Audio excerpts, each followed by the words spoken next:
começar essa noite com uma oração. Eu vou pedir que você ore nesse momento, que você incline sua cabeça, feche seus olhos, ou da forma que você achar melhor. Fale com Deus agora.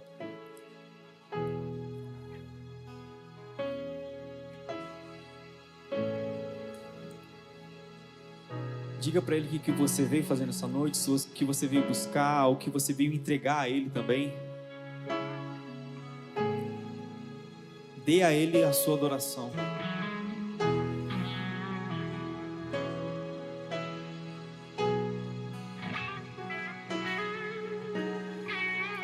Jesus, estamos aqui nessa noite, Senhor, para ouvir a Tua voz, para sentir a Tua presença aqui. Desde agora o Teu Espírito Santo possa se fazer presente no nosso meio, que o Senhor possa começar a caminhar por este lugar, Jesus. Nós queremos sentir o Teu Espírito e nada mais nos importa, Jesus, a não ser a Tua presença. Que nessa noite nós possamos nos render a Ti e Te adorar em espírito e em verdade, Jesus. O Senhor conhece o nosso coração e nós estamos aqui, Jesus. Nessa noite nós queremos nos render a Ti, Jesus. Nos render a Ti, Espírito Santo. E que quando cantamos essa canção não sejam só apenas palavras, mas que realmente possamos Te adorar. Que realmente possamos nos render ao Senhor, Pai, em nome de Jesus, Senhor.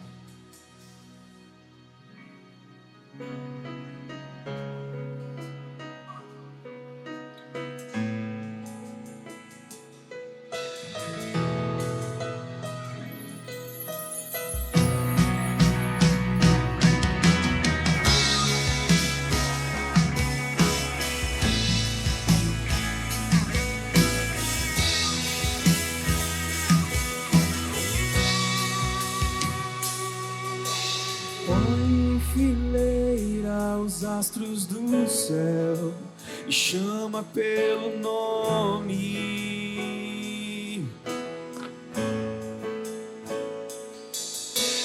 Diz ao mar, aqui te detenhas, dá forma aos montes.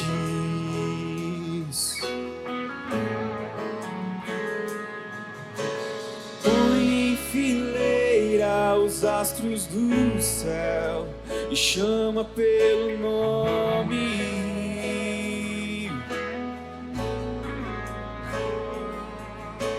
Diz ao mar, aqui te detenhas,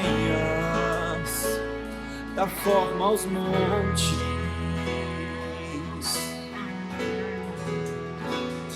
Soprou em minhas narinas a vida que leva a Ele. Sonho pra mim, um sonho tão lindo, vivo pra Ele. O que fazer diante de um Deus tão glorioso?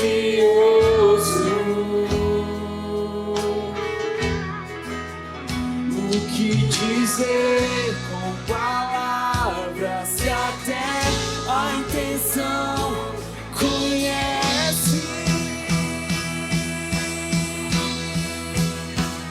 Adorar, adorar, adorar e orar contrito.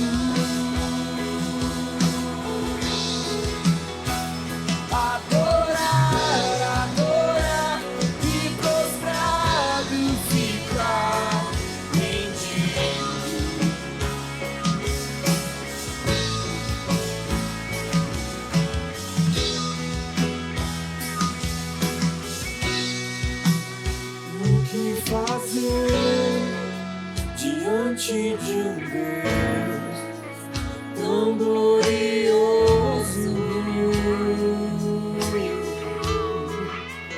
o que dizer com palavras se até a intenção conhece?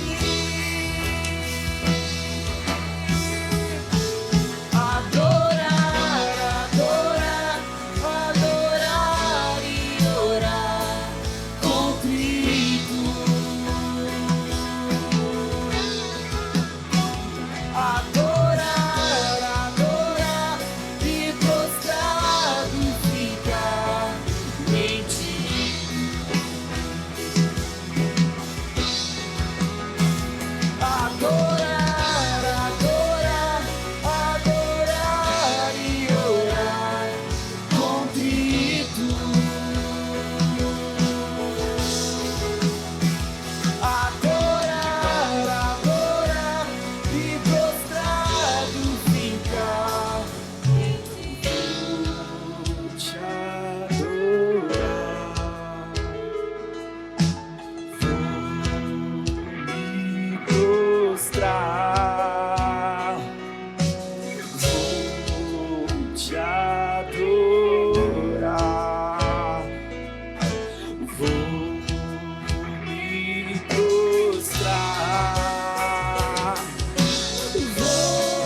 Vamos retomar a partir de 1 Reis, no capítulo 16. Abram aí. Deixa eu fazer umas perguntas para vocês, para ver se vocês já estão inteirados até aqui. Com quem começou o povo hebreu? Com quem? Abraão. O crente tem que saber essas respostas.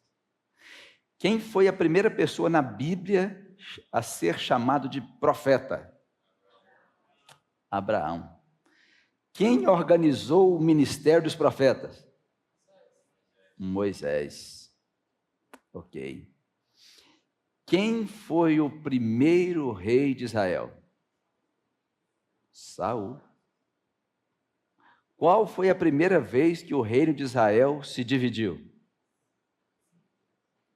Calma para responder. Foi quando?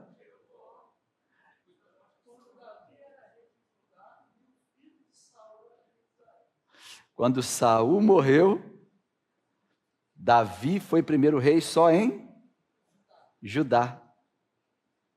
Aí o reino ficou dividido. Entende? Esposete, o filho de Saul reinava no norte e Davi reinava no sul. São perguntas importantes para nós, né? Mas que bom, vamos juntando aí, ok? Quem foi o segundo rei de Israel? Unificado.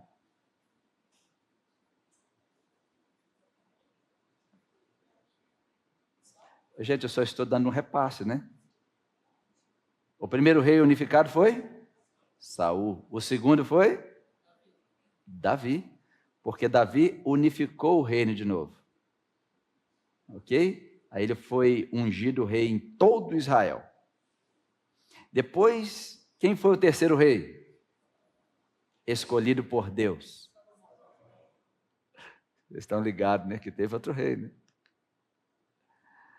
Escolhido por Deus foi Salomão. Qual foi a segunda vez que o reino de Israel se dividiu?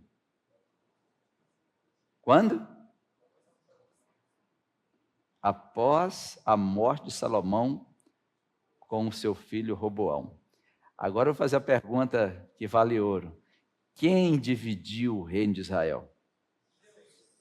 Deus. Por que Deus dividiu o reino de Israel?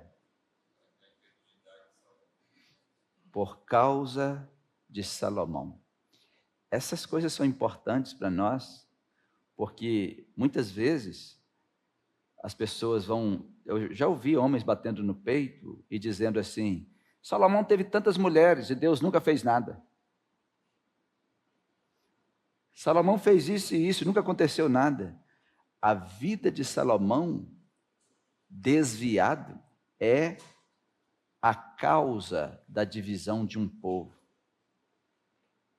A vida que nós levamos pode trazer consequência para a nossa geração.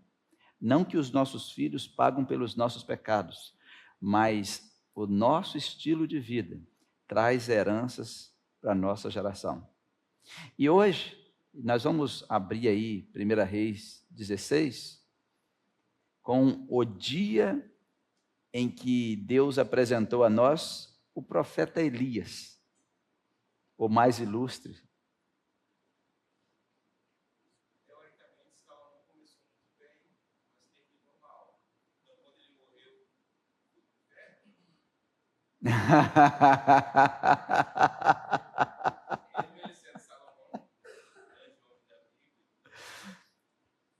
Ele está perguntando se quando Salomão morreu, ele foi para o inferno. Salomão, essa questão não dá para responder, né?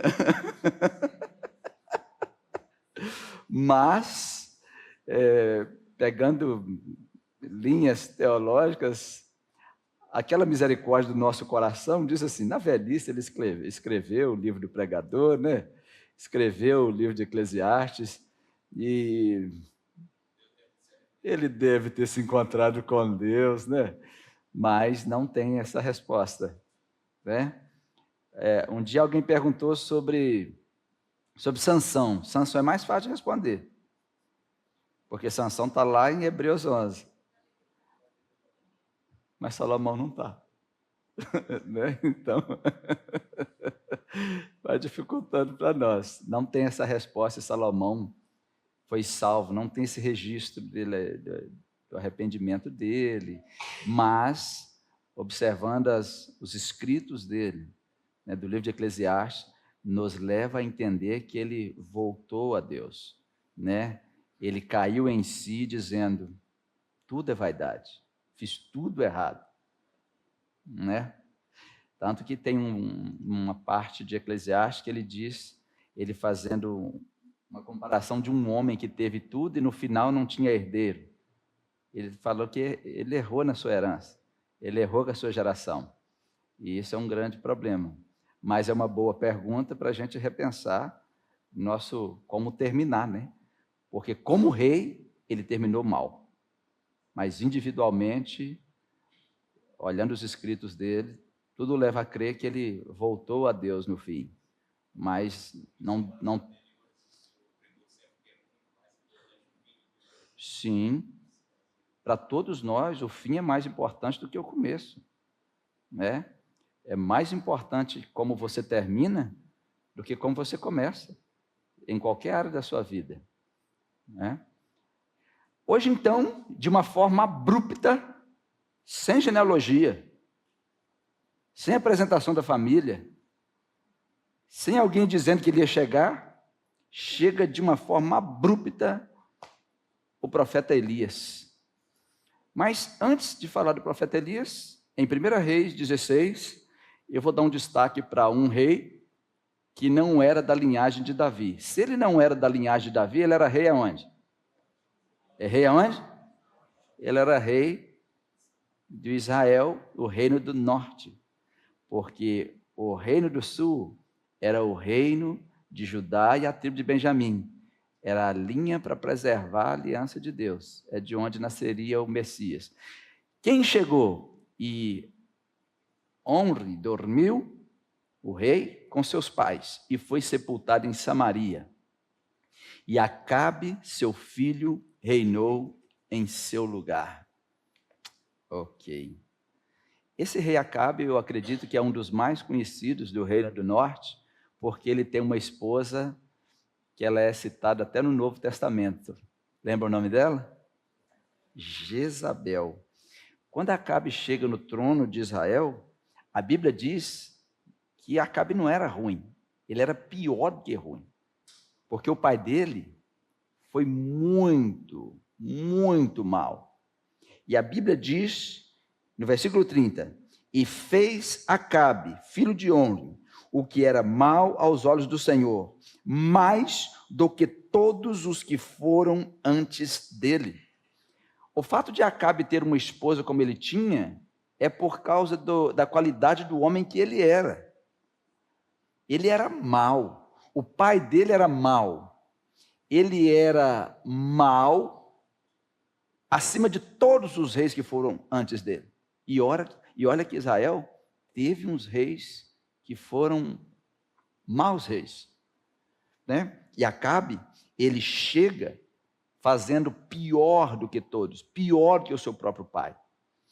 A questão aqui é que nós estamos falando de liderança agora, estamos falando de um rei, estamos falando de alguém que representa um povo. Ô, gente, quando o líder tem uma má qualidade, ele dá uma má qualidade de vida para o povo. Quando um líder ele é de má qualidade, todos que estão com ele experimentam uma vida de má qualidade. Quando alguém só tem veneno nas mãos, o que ele pode te dar? Veneno. Quando alguém só tem veneno no coração, o que vai sair dessa pessoa? veneno. Esses princípios são importantes quando nós vamos iniciar relacionamento, quando nós vamos iniciar relacionamento de qualquer nível, com qualquer tipo de pessoa. E hoje parece que nós não estamos muito preocupados com isso, né? As pessoas querem se relacionar de qualquer forma. Antigamente a gente queria saber, você é filho de quem? Você veio de onde? De onde você é? Quem é seu povo? Né? Porque eu vou falar com vocês do profeta Elias. O profeta Elias, ele veio de Gileade. Tem escritores teológicos que dizem assim, Elias foi levantado por Deus porque ele aguentava, ele era do couro duro, era daquele povo que vivia num lugar difícil, que não tinha moleza. Quem vem de família de onde não tem moleza, é gente que não dá moleza, é gente que não tem medo de trabalhar, gente que não tem medo de levantar de madrugada, gente que simplesmente aqui, ó, já levanta comendo grama.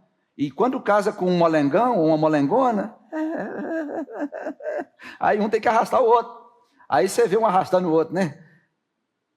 Não que a outra pessoa é ruim, é por causa de onde veio, o jeito que foi criado, né? Tem uma geração que está sentada aqui que foi criada assim, levanta, 5 horas da manhã, levanta, levanta, levanta, levanta, quando ainda era menino. E tem outros que hoje são criados, levanta, levanta, levanta, já é meio-dia. E levanta com a meio-dia. Aí depois esse indivíduo vai casar, quem vai sofrer? É quem casa com ele ou com ela. Pastor, mas é pecado levantar meio-dia? Não. Só que vai ser um tipo de relacionamento difícil. Agora imagina, né?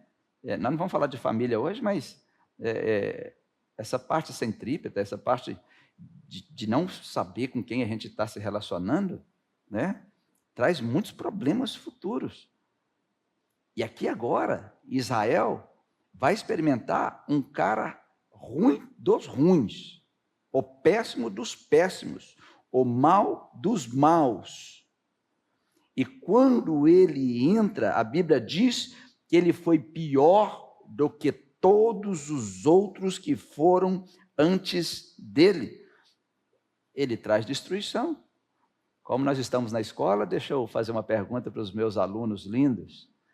Quem veio para roubar, matar e destruir? Vocês têm certeza?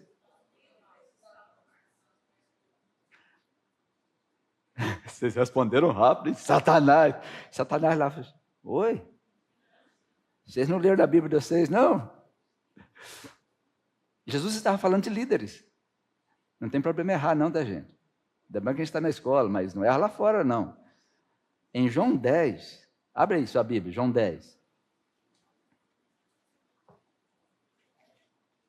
No estudo bíblico eu vou com 5 capítulos em 40 minutos. Na escola bíblica é meio capítulo. Em João 10, no versículo 8, abra sua Bíblia. Olhem para a sua Bíblia.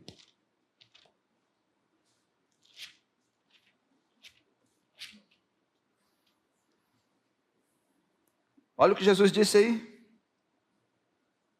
Todos quantos vieram antes de mim são ladrões e salteadores, mas as ovelhas não os ouviram.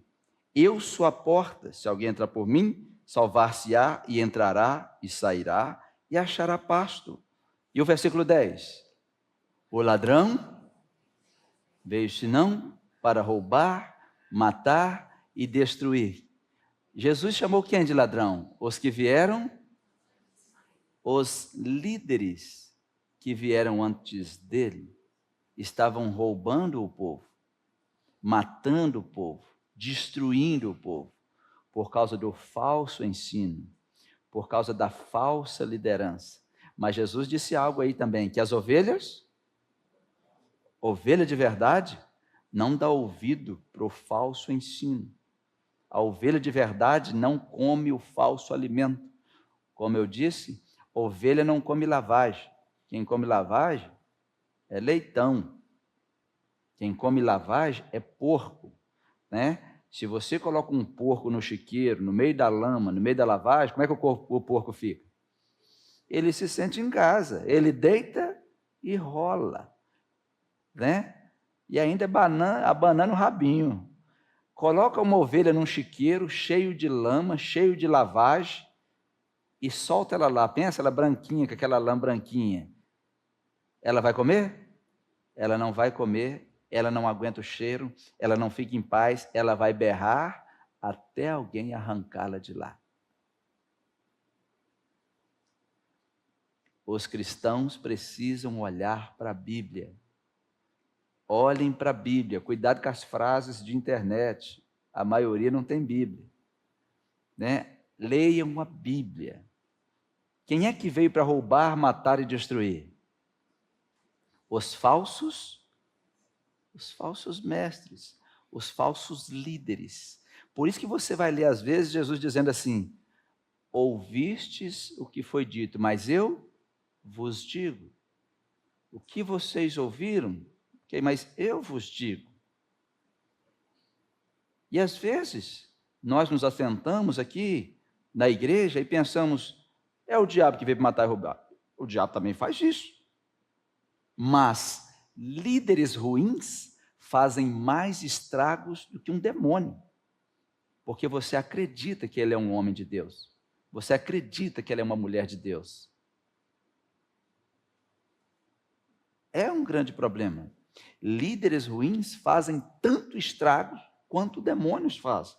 Pessoas que não têm temor de Deus, pessoas que não sabem, às vezes sabem, que não têm temor de dizer o que realmente a Bíblia está dizendo, como a Bíblia está ensinando, não é?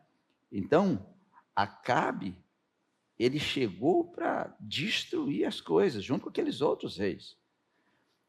Quando nós estamos assentados aprendendo, nós precisamos aprender o alimento do céu. Precisamos aprender puramente o que a Bíblia está dizendo, como a Bíblia está nos dizendo. O que a Bíblia, o que Deus está nos ensinando, né? Quando você quer o que a Bíblia está dizendo, como a Bíblia está dizendo, isso faz de você um fundamentalista. Eu não sou fundamentalista. Não precisa ser. Mas quando você crê na Bíblia, como a Bíblia está dizendo, do jeito que ela está dizendo, e não aceita que ninguém toque no ensino bíblico, isso é ser fundamentalista.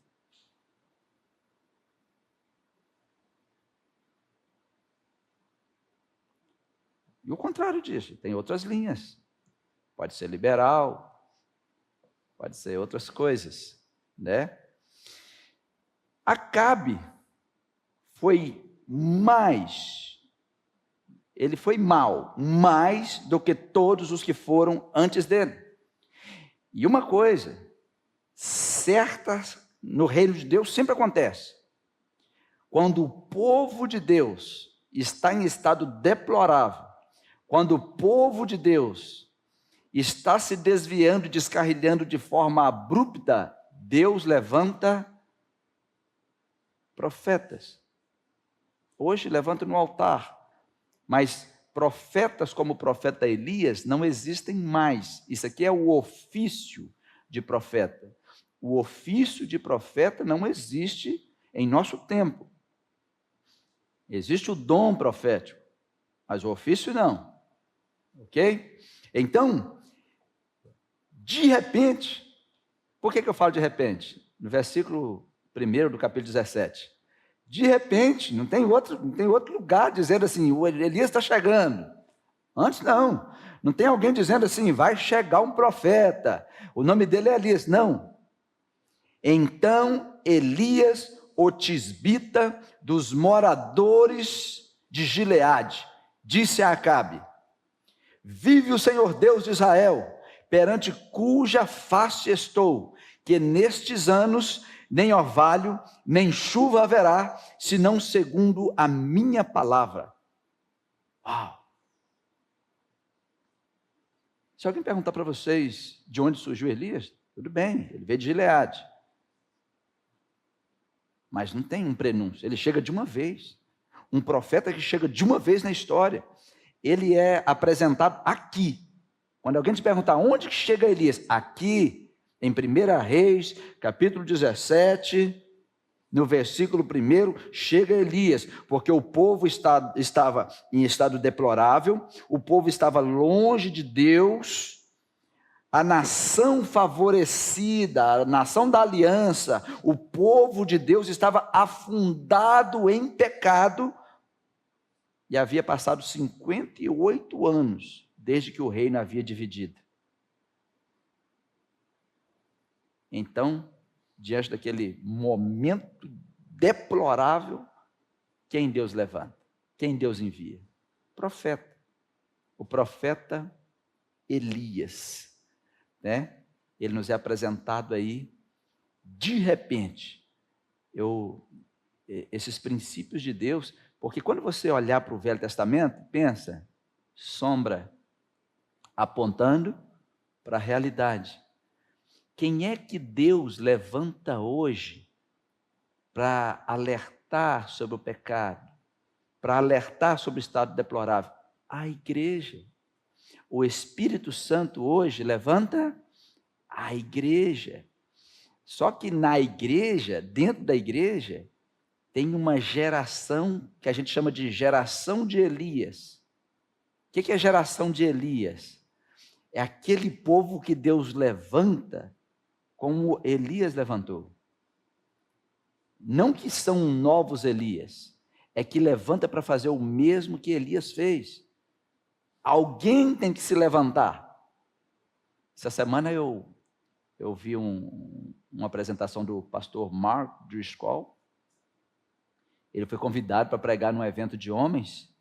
Eu não sei se era numa igreja ou se era numa quadra. É um americano. E estava tendo um polidense. Não vou falar que era no altar, não, no palco, né? Polidense. Era um polidense de homens de sunga. E estava... E aqueles homens lá dançando. Né? Eu acho que vocês podem ver meus músculos se mexendo. Eu estou voltando para a academia em breve, viu, gente? Não tem mais músculo. Né? E eu pensei, quero ver o que o pastor Marco de Escola vai fazer. Porque hoje, gente, as pessoas estão fazendo ringue no altar, polidense no altar, vai alguém lá pregar, não, a gente faz isso para atrair os outros. O que atrai as pessoas a Jesus é a cruz. É a cruz. Nós não podemos fazer uma imagem de pecado para atrair pecador. É a cruz, como a serpente atraiu no deserto, a cruz é levantada e atrai o pecador. O que atrai quem está com sede é a água, não é mais sede. O que atrai quem está com fome é comida. E o que atrai quem está morrendo no pecado é o Salvador. E ele subiu, e ele olhou e falou, isso aqui não é um culto. Aí eu falei assim, alguém? Isso não é um culto. Isso aqui é um altar de Jezabel. Gritaram com ele e acharam ruim com ele. Ele falou assim, se vocês querem continuar com seus cultos a Jezabel, eu estou indo embora. Ele pegou a Bíblia, virou as costas e foi embora. E a multidão ficou lá. É assim que tem que fazer. Mas quem é que faz assim? Quem conhece os fundamentos da fé. Isso não é culto. Isso não é para Deus. O que atrai o pecador é o Salvador. Um pecador que está com sede, vontade de se livrar do seu pecado. Um pecador que ouviu a voz de Deus. Eu ouvi Deus me chamar. É atraído pela voz de Deus. É a igreja que se levanta, a igreja que está aqui. Nós estamos aqui. Nós somos a geração de Elias. Uma igreja que grita. Uma igreja que entende que o mundo está andando de forma deplorável. E que não vai compactuar com o mundo. Não vai de jeito nenhum. Porque quando Elias chegou, não tinha nem vestígio de adoração. Porque depois de 58 anos, o reino dividido, e casa dividida não subsiste. Depois de 58 anos, o reino dividido, cada um por si, Eles levantaram postes ídolos, começaram a adorar outros deuses, começaram a fazer outras coisas. E assim, olhem para mim, muita gente está nesse caminho. Muita gente está nesse caminho, porque Israel não caiu, foi escorregando. Escorregando devagarinho. Foi escorregando devagarinho.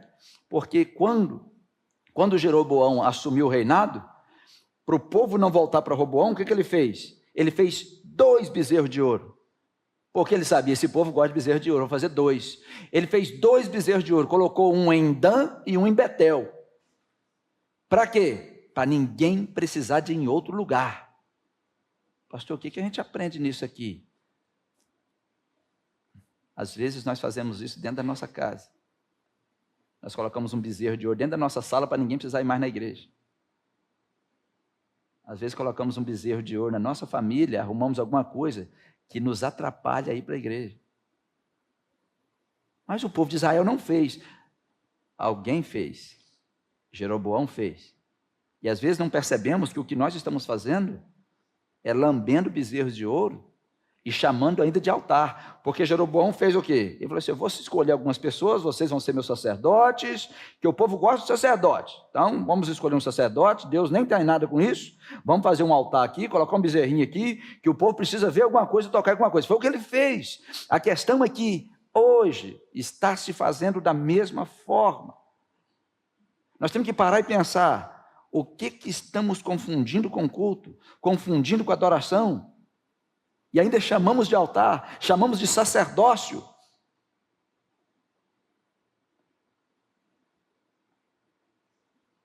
Sem perceber, 1 ano, 2 anos, 10 anos, 15 anos, 20 anos, 30 anos, 40 anos, 58 anos adorando os postes. Aí quando chega Acabe, ele casa com uma mulher chamada Jezabel, e ela coloca os postes ídolos. A partir da chegada de Jezabel, o Deus do reino do norte, o Deus de Israel, se chamava Baal.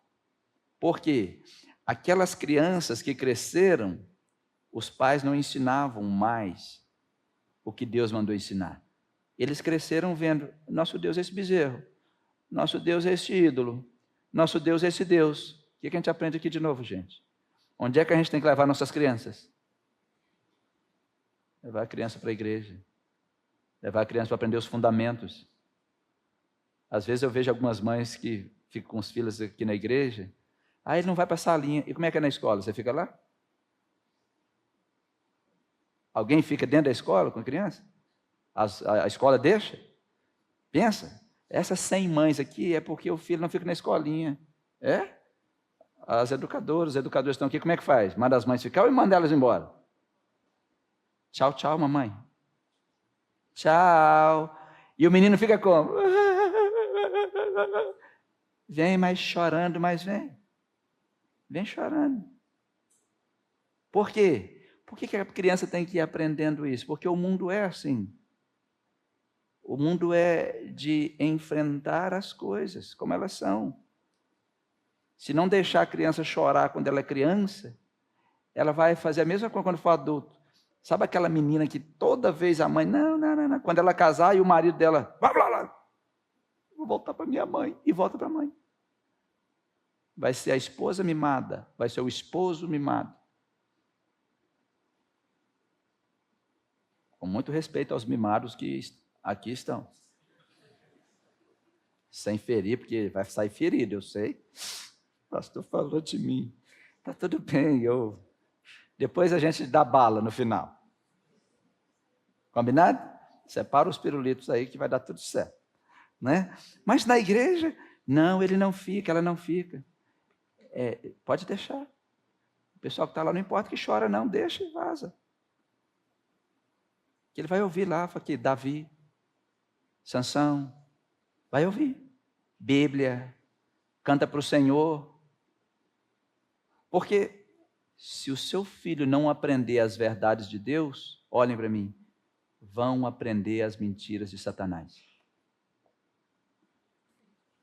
Se os seus filhos não forem apresentados às verdades de Deus, serão apresentados, inevitavelmente, às mentiras de Satanás, e aquelas mentiras de Satanás se tornarão as suas verdades. Deixa eu contar um negócio para vocês, espero que vocês não contem para ninguém. Está sendo filmado. Pode contar. Nós lidamos com crianças aqui que fumam.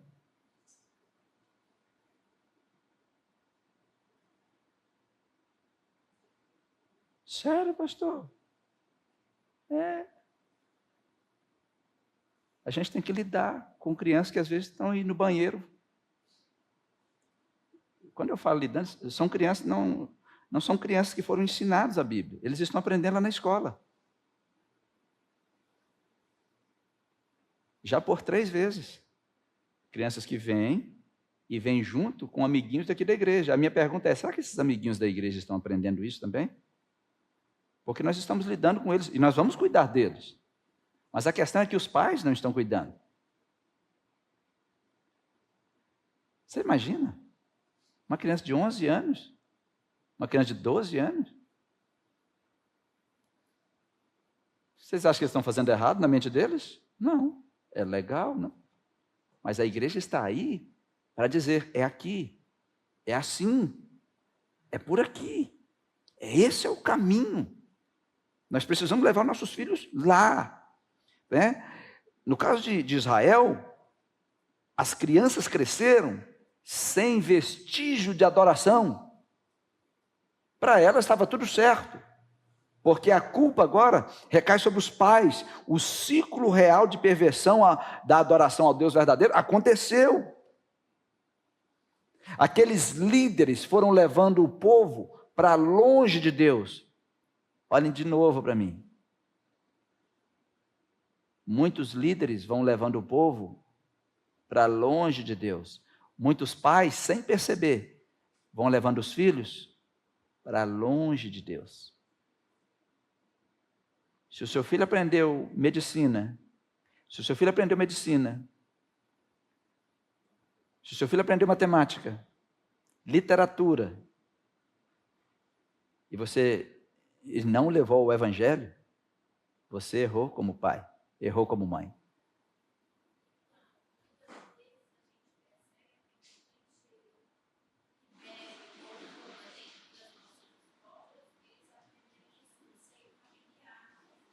Sim.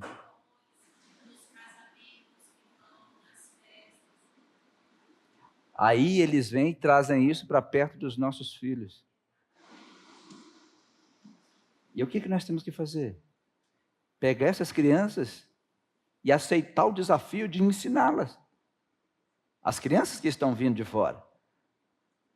Ensiná-las aqui. Vocês têm que vir aqui que nós vamos ensinar para vocês como é que um homem de Deus caminha, como é que um homem ou mulher de Deus caminha, né? Aí, outra questão, né? A Cida está dizendo assim, essas crianças trazem isso do seio familiar. Aí, nós como igreja, temos que nos levantar e gritar na nossa cidade. Gritar o quê? Como evangelistas.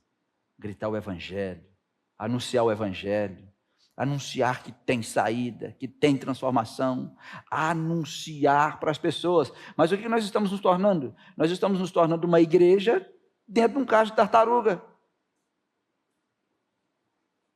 Usamos a internet para tudo, menos para o evangelho. Quando eu falo usamos, é lógico que tem um percentual que... Não que você tem que também fazer isso, mas se nós somos evangélicos, por que não está exalando o evangelho de nós? Por que não está vazando pelas nossas mãos? Por que não está vazando pelos nossos olhos? Não que você tem que ser um pregador em todo canto, mas ao menos você tem que exalar uma vida diferente, as pessoas olharem para você, você é diferente. Você fala diferente. Você se comporta diferente. Jeroboão, ele fez 2 bezerros de ouro. E ele disse para o povo, basta de subir para Jerusalém. Não precisa. Quantas pessoas você conhece hoje que dizem para os seus filhos, não precisa mais ir na igreja? Assiste aí uns vídeos no YouTube. Basta de ficar indo no culto.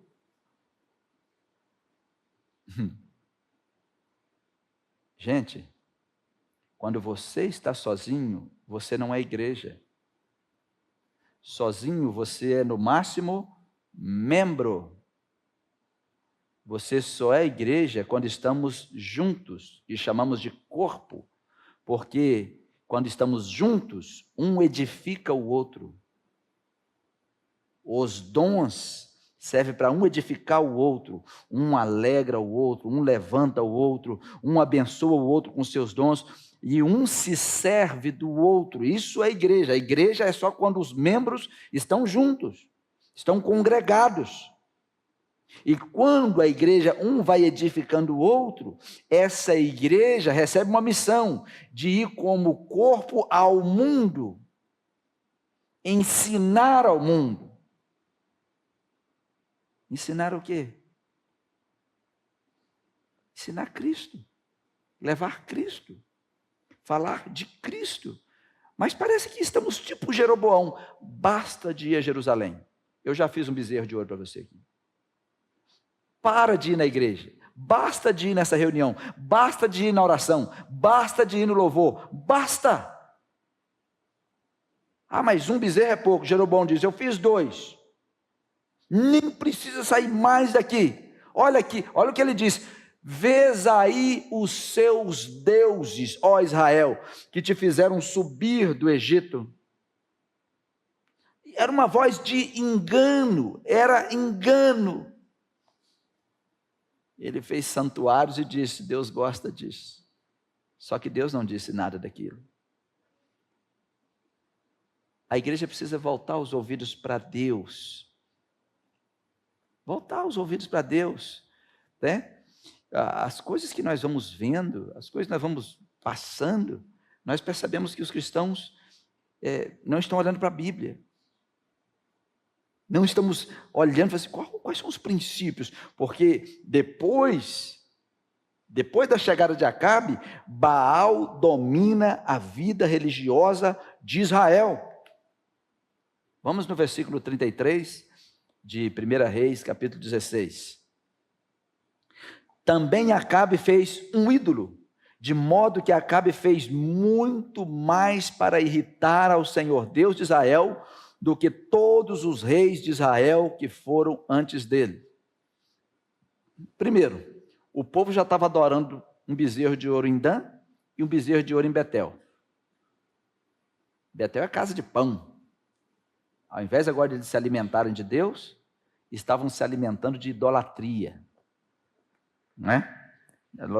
Ele fez, aí agora chega Acabe e ele erigiu um templo em Samaria. Vocês lembram do mapa que eu mostrei para vocês? Vamos dividir Israel. Embaixo ao sul, que está Judá, está Jerusalém. Em cima é o norte, capital Samaria. Aí depois vocês vão entendendo a questão dos samaritanos com os judeus. Vocês já viram, né? Já começaram a entender, não? Vamos chegar lá, mas vocês começaram a entender, né? Reino dividido, Samaria era o reino de Israel aqui, os samaritanos, e assim nós vamos conversando sobre isso, né? Então, o que Acabe fez? Ele vai lá e faz um grande templo para Baal, a capital do reino do norte. Aí os sacerdotes de Baal começam a dominar a vida religiosa de Israel. E eles fizeram postes ídolos por toda parte. E sabe qual era a declaração que os sacerdotes de Baal faziam? Vê se você já não ouviram isso na internet. Baal vive, Jeová já não existe mais.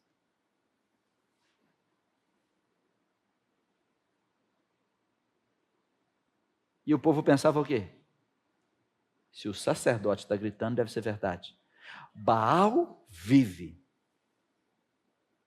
E Jeová já não existe mais.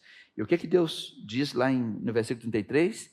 Que Acabe fez muito mais para irritá-lo. Pensa num homem que foi tão mal a ponto de irritar o Senhor.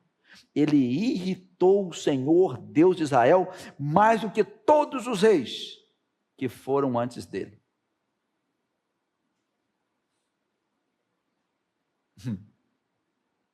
Irritou ao Senhor Deus. Acabe se deliciava em irritar a Deus. O mundo faz isso. Os endemoniados fazem isso. Os satanistas fazem isso. Pessoas que odeiam a igreja fazem isso. Pessoas que odeiam o povo de Deus fazem isso. Versículo 34. Em seus dias, Riel, o betelita, edificou a Jericó em Abirão, seu primogênito, afundou, e em Segube, seu filho menor, pôs as suas portas, conforme a palavra do Senhor, que falara pelo ministério de Josué, filho de Num. Pastor, por que você olhou esse versículo aí? Por quê? Preste atenção nesse versículo. Nos dias de Acabe, Riel, o betelita, edificou? Ele edificou que cidade? Jericó. Quando Deus destruiu Jericó, o que Deus disse? Lá em Josué 6:26. Vamos lá? É muito importante ler a Bíblia com a Bíblia. A Bíblia com a Bíblia. Em Josué 6:26, porque agora Acabe estava determinado a irritar a Deus. E os homens desse tempo, que é o nosso tempo, alguns deles parece que estão sob o espírito de Acabe. 6:26.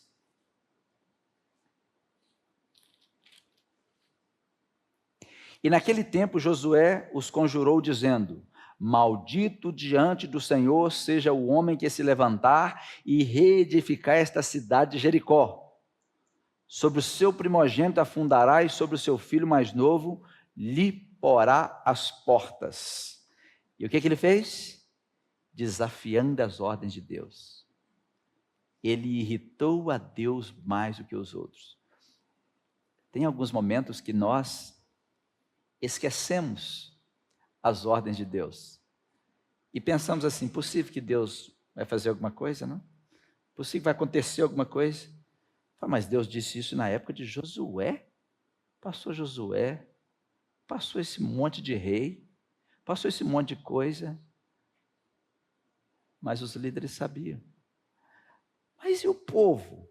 Será que alguém tinha avisado o povo da maldição? Sabe o que eu aprendo aqui? Que muitas pessoas estão fazendo o que estão fazendo porque os pais não estão ensinando a palavra de Deus. E às vezes a pessoa faz por inocência. Só que tem pessoas que sabem. Olha, isso aí não pode fazer. Deus disse para não fazer. Deus disse para não reconstruir Jericó. Só que Acabe, ele estava determinado a irritar o Senhor.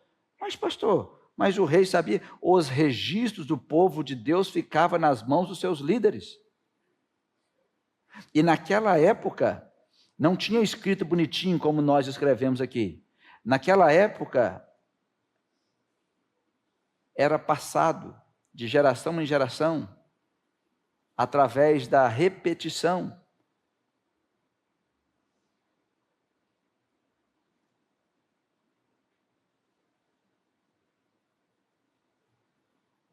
E nós não estamos repetindo a palavra de Deus como deveríamos. E nós acabamos olhando, condenando Acabe, sem olhar para nós mesmos. Porque a reconstrução de Jericó era uma construção amaldiçoada. E era uma provocação a Deus. Só que nós estamos falando de Acabe. Nós estamos falando de um rei terrível, casado com Jezabel, um rei que não se importou com a adoração a Deus. Já que já tinha 2 bezerros de ouro, ele fez um templo a Baal. E piorou as coisas para ele. Sobre irritar a Deus, sobre a ira de Deus, o pecado da humanidade traz a ira a Deus. É aqui que nós vemos o que Cristo fez por nós. Quem poderia nos livrar da ira de Deus? Quem poderia aplacar a ira de Deus que era contra toda a humanidade pecadora? Jesus. O próprio Deus amou tanto o mundo que deu seu Filho unigênito, para que todo aquele que crê não pereça, mas tenha vida eterna. Essas palavras que estão aqui no livro do Velho Testamento são sombras do que nós ouvimos no Novo. Porque nós poderíamos até acusar Acabe, mas quantos de nós poderíamos sentar agora e pensar assim, como é que está o nosso povo à nossa volta? Será que não estamos irritando a Deus? Será que nós não temos uma família que irrita a Deus deliberadamente com seus pecados? Com a sua vida pecaminosa? Não, mas a minha família, ninguém nunca fez um templo a Baal. Será que não? Será que não estão adorando outras coisas? Adorando outros ídolos? Porque a Bíblia diz que todos eles irritaram a Deus. Acabe mais do que todos.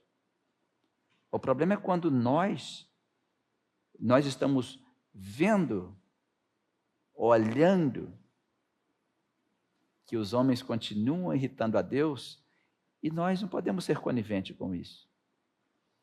Pastor, mas como que a gente faz? A gente levanta indignado? Não, a gente leva a mensagem que altera essa situação, que é a mensagem do Evangelho.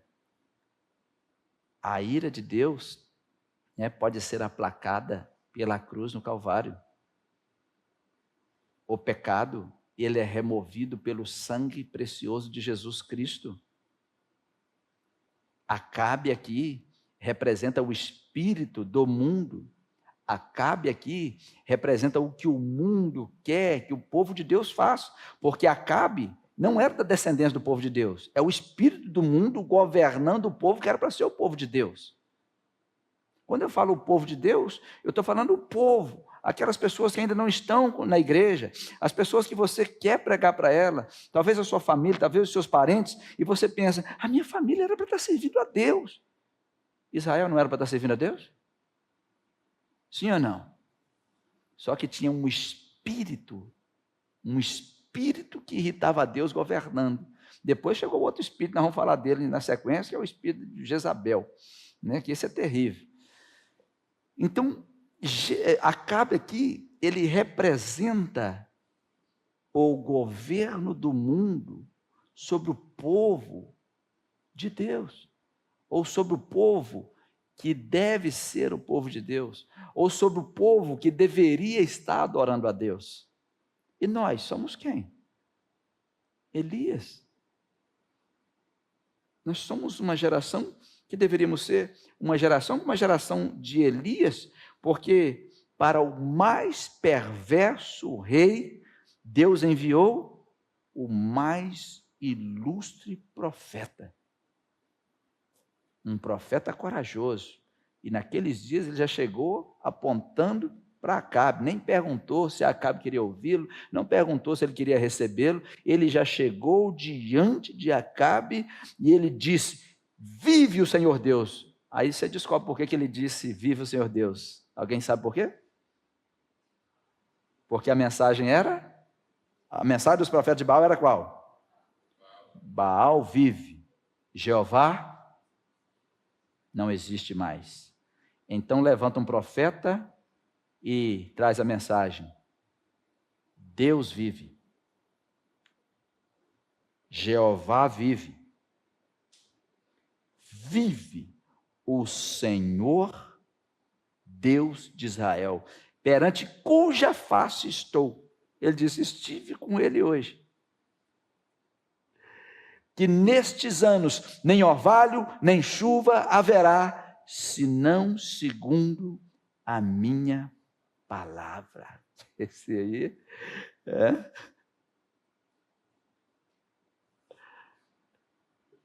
Vou terminar aqui com a chegada de Elias. Nós temos que olhar para Acabe como o espírito que está governando esse mundo. E nós temos que nos levantar como o espírito que governava Elias, o espírito de Deus. Vocês acham que Elias chegou e declarando de qualquer forma? Ou vocês acham que ele estava orando antes? Vamos no livro de Tiago, eu vou dar um texto para vocês, e é o último texto de hoje. Tiago capítulo 5, versículo 17.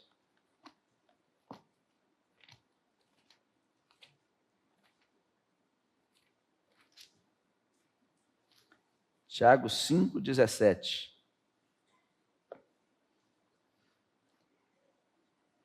Aí Tiago está falando sobre a oração da fé e no meio ele coloca uma pessoa chamada Elias. Ele diz: Elias era homem sujeito às mesmas paixões que nós, e orando, pediu que não chovesse, e por 3 anos e 6 meses não choveu sobre a terra. Tem uma outra versão que diz que Elias orou insistentemente, ou com instância. Ele orou para que não chovesse sobre a terra, e por 3 anos e meio não choveu. Vocês acham que ele chegou lá de qualquer maneira? O que ele fez primeiro? Orou quando Deus diz: pode ir lá, pode avisar que nos próximos anos não chove, pode ir lá. Então Elias chegou num ambiente que não tinha adoração, num ambiente dominado pelo espírito de Baal, dominado pelo espírito de idolatria, dominado por tudo que era contra Deus. Por isso que ser hebreu, vocês lembram? De onde vem a palavra hebreu? Do outro lado da margem. Porque hebreu vem de ever, margem. Então vem de Abraão, porque Abraão ficou do outro lado e todas as nações do lado de lá e do lado de cá. Então ser hebreu é ficar do outro lado do mundo. Se o mundo está desse lado, eu estou deste lado de cá. Ser hebreu. Né? Daí você vai ver que por que geralmente os profetas estavam sozinhos. Elias chegou, o rei e o povo, toda a outra margem. Chega um hebreu.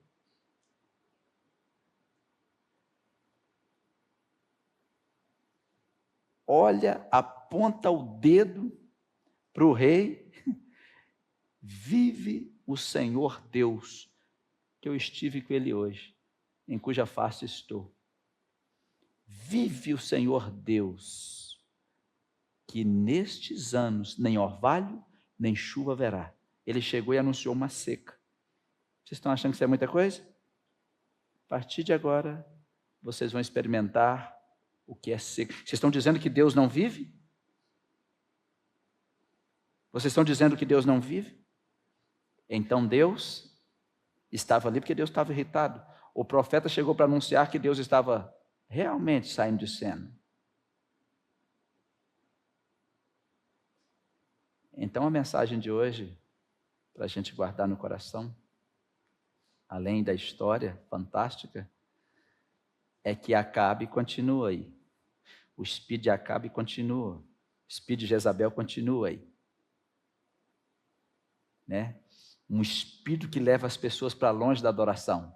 O espírito de Jeroboão, que faz bezerros em Dan, em Betel, para impedir que o povo de Deus vá até Deus, para impedir que o povo de Deus se ajunte em Jerusalém, para impedir que a igreja se ajunte. Tem um espírito de Jeroboão espalhado na terra, dizendo: não precisa mais de igreja, não precisa ir na igreja, não precisa ser membro de igreja, não precisa mais participar da igreja, você pode ser crente em casa. Isso é o espírito de Jeroboão. Porque a ideia não é ser crente em casa. A ideia desse espírito mundano é afastar as pessoas do corpo de Cristo. E a pessoa vai esfriar até desviar, e assim vai a sua geração, até que o espírito de Elias se levante. Homens e mulheres usados por Deus para chegar com uma palavra de Deus, para se levantar com uma palavra de Deus e dizer: vive o Senhor. Você está achando que Deus está morto? Vive o Senhor, em cuja face estou. Essa geração de Elias é um povo que vive face a face com Deus, é um povo da oração, é um povo que anda com Deus, é um povo que fala com Deus, é um povo que chega aqui e fala assim: eu já falei com Deus hoje, já estive com Deus hoje. E quem esteve com Deus tem alguma palavra de Deus. Por isso que quem esteve com Deus, a primeira coisa que fez foi ler a Bíblia. Como assim que você esteve com Deus e não trouxe nada de lá? Que Deus abençoe vocês. Que o Espírito Santo de Deus nos mova, como moveu Elias, né? Porque quem é que trouxe a seca naquela época? Foi Satanás? Quem, gente? Foi Deus. Removeu Deus o que ele dava para mostrar a eles que eles não podiam gerar nada sem ele. Que Deus nos ajude, que Deus nos guie.